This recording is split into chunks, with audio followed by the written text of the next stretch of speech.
రేపు గురువారం అలానే కాకుండా సంకష్టహర చతుర్థి. అయితే పసుపు డబ్బాలో ఇది వేయండి. ఇలా వేస్తే చాలండి 4 వైపుల నుంచి కూడా డబ్బు దూసుకొస్తుందనమాట. అద్భుతమైన ఫలితాలనైతే మీరు చూడొచ్చని చెప్పొచ్చు. కాబట్టి పసుపు డబ్బాలో ఈ యొక్క వస్తువుని పెట్టండి.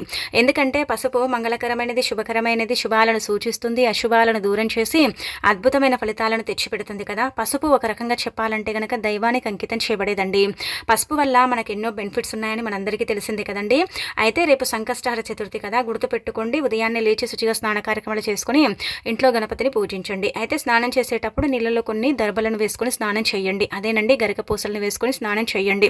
అలా ఒకవేళ అవి అందుబాటులో లేకపోతే చిటికెడు పసుపుని కూడా వేసేసుకొని స్నానం చేసి ఉతికిన వస్త్రాలు ధరించి ఇంట్లో గణపతిని పూజించి దీపారాధన చేసుకోండి. కొబ్బరి నూనెతో దీపం పెడితే మంచిది. కుదరకపోతే నార్మల్గా దీపం పెట్టేయండి. ఆ తర్వాత ఏంటంటే కనుక ధూప నైవేద్యాలతో గణపతిని పూజించి ఓం వక్రతుంటాయ నమః అనే మంత్రాన్ని పఠించండి. ఇలా పఠించడం వల్ల ఏంటంటే కనుక గణపతి అనుగ్రహం తొందరగా కలుగుతుంది. ఇక ఆ తర్వాత మీరు ముడుపు కూడా కట్టుకోవచ్చండి. ముడుపు ఒక్కొక్కరు ఒక్కొక్క రకంగా కడతారు కాబట్టి ముడుపు కడితే మన పెద్ద పెద్ద కోరికలన్నీ కూడా తీరిపోతాయని మనం నమ్ముతూ ఉంటాం. కాబట్టి మీరు ముడుపు ఖచ్చితంగా కట్టుకోండి. రేపు కట్టే ముడుపుకు చాలా ప్రత్యేకత ఉంటుంది. ఖచ్చితంగా ఆ ముడుపు మనకేంటంటే మన కోరికను తీరుస్తుంది, కష్టాన్ని దూరం చేస్తుందన్నమాట.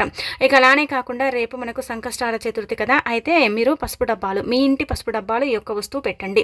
ఏమీ లేదండి, పసుపు డబ్బాలు ఈ వస్తువు పెడితే భర్త సంపాదన పెరుగుతుంది. ఇంటికి ఆదాయ మార్గాలు అనేవి ఏంటంటే కనుక తెచ్చుకుంటారనమాట.